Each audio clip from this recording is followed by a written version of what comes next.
Today we're talking about risk.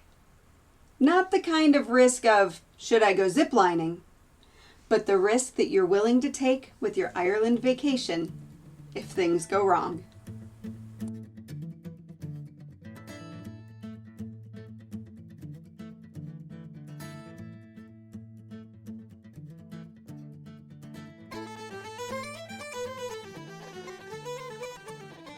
Hi, thanks so much for joining me again here on the Traveling in Ireland podcast.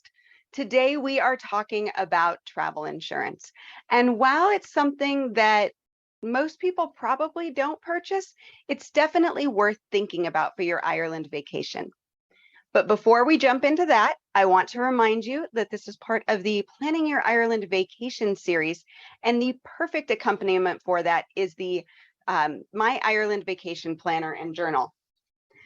This planner and journal has 4 sections to help you plan every aspect of your Ireland vacation: budgeting, itinerary, transportation, packing, and then it ends with a terrific journal for you to record your vacation memories. You can find this planner and journal at irelandfamilyvacations.com/Ireland Planner. And if you use code podcast10, you'll save 10%. Now, let's dive into travel insurance. It's actually a question that I get asked quite often. Do I need travel insurance for an Ireland vacation? And it doesn't have the same answer for everyone because it has to do with risk, as well as figuring out if you have any other coverage that might be kicking in for your trip. So we're going to kind of break it down piece by piece. So the way I like to begin is just by reminding people that the whole purpose of travel insurance or insurance of any type is to provide you with a form of protection against a possible risk. How likely is it that something will happen? Is it high? Is it low? And I guess it's just kind of a gamble that you take, right? If you get insurance or if you don't get insurance, you're kind of gambling on everything being okay if you don't get it. And gambling on maybe I might need some coverage if you do. So, how much risk are you willing to take? And this varies from person to person, family to family. Do you have a threshold of $1,000? Do you have a threshold of $5,000? How much can you afford to lose if something happens and you can't go on vacation? Ouch. That's kind of a harsh way to look at it, but really that's kind of the way you have to think about it when you're thinking about if you need travel insurance or not.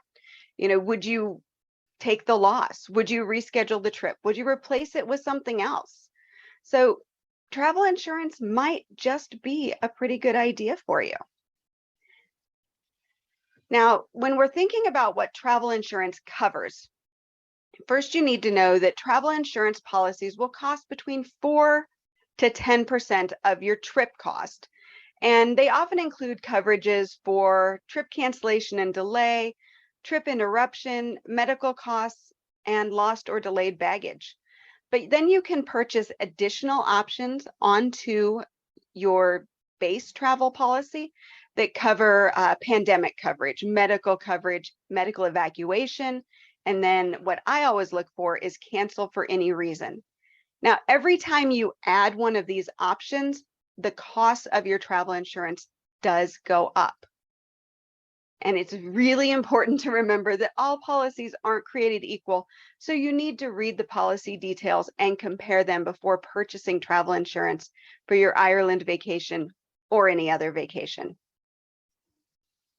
Before you go and start searching for Ireland travel insurance policies, though, I want you to figure out what you might already have. If you've used a credit card for your travel, you might have coverage that includes lost or delayed baggage, trip cancellation, trip delay, missed connection coverage, accident, medical, hospital, and emergency evacuation when the trip is paid for using that credit card. You might also have travel assistance services on there as well. So if you are using a credit card, and especially a travel credit card, so one that is specifically made for travel benefits, make sure you check your terms and conditions, and see exactly what purchasing your trip with that card covers. Another thing you might want to check is your personal insurance. Now, I know that's not going to cover you for medical or car rental or things like that, but it just might cover your equipment. If you happen to travel with expensive electronics or cameras or anything like that, you might find that adding an inexpensive rider to your insurance policy will take care of that without having to buy specific travel insurance for it. So what else do you need other than the things that we've kind of covered that might be included in what you already have? I personally always look for cancel for any reason coverage. Just because we've got kind of the pandemic in our, our rear view mirror, border closures that happened like that, right? Travel warnings, quarantine restrictions, things like that. I just like to have that cancel for any reason coverage as it's like extra insurance, just in case I'm not feeling like it's safe for my family to travel, or if I'm worried that something is going to happen last minute and my travel plans all fall apart. I like the security the cancel for any reason coverage gives me. Now, cancel for any reason coverage only reimburses about 75% of your trip costs, but it can help you kind of save yourself. We had an episode where we had to cancel a 5-week journey a few years ago, turned it into a 10-day jaunt, and that took care of the changes that we had to make. Now, I want you to know that cancel for any reason coverage is time sensitive. So if you're considering it for your Ireland vacation, it usually needs to be purchased within 1 to 3 weeks after the first vacation payment has been made. Time limits vary by insurance companies. So this is something that if you're interested in it, you really want to check it out right away, or even before you start making those vacation plans. I always recommend purchasing travel insurance when you buy any type of vacation package. When you're working with a tour operator, especially one that covers absolutely everything, airfare, car rental, accommodations, even tour bookings within the country, you really need to have that extra protection. We've seen in the past few years, travel companies closing, just out of nowhere closing and leaving travelers without any support system whatsoever. And oftentimes the travelers are either in the middle of their trip or they land in country and find out there are no reservations for them. So a good travel insurance company policy will not only provide the support necessary for you to continue your vacation, but it will also soften any financial blow of additional costs for transportation, accommodations, or other losses. That said, you may not want to purchase the coverage that is offered by the tour operator, airline, or cruise company. Quite often, those policies have a significant price markup on it, and the coverage isn't as good as a third-party insurer. And some might even only offer travel vouchers in place of insurance. So be sure to do your homework, read all the terms and conditions, and compare policies before you purchase any travel insurance. Tour operators also don't offer cancel for any reason coverage, which is a big reason in my mind to go with a third-party insurer. Now, my personal preference is a company called SquareMouth. It's a comparison site that allows you to search for policies by terms and price, and it's super easy to use. You will find a link for SquareMouth in the show notes. And if you are traveling with family, Travelex is another company that I really, really like. Not only do they offer cancel for any reason policies, but they also have a kind of a group policy for families with children under 17. They're included for free in the policy. So you want to definitely check that out if you are traveling with a family group. You'll find a link for Travelex also in the show notes. And finally, when should you buy travel insurance for your Ireland vacation? You can buy general travel insurance policies anytime before you depart for your trip. But as I mentioned earlier, cancel for any reason coverage is time sensitive and must be purchased soon after your travel bookings.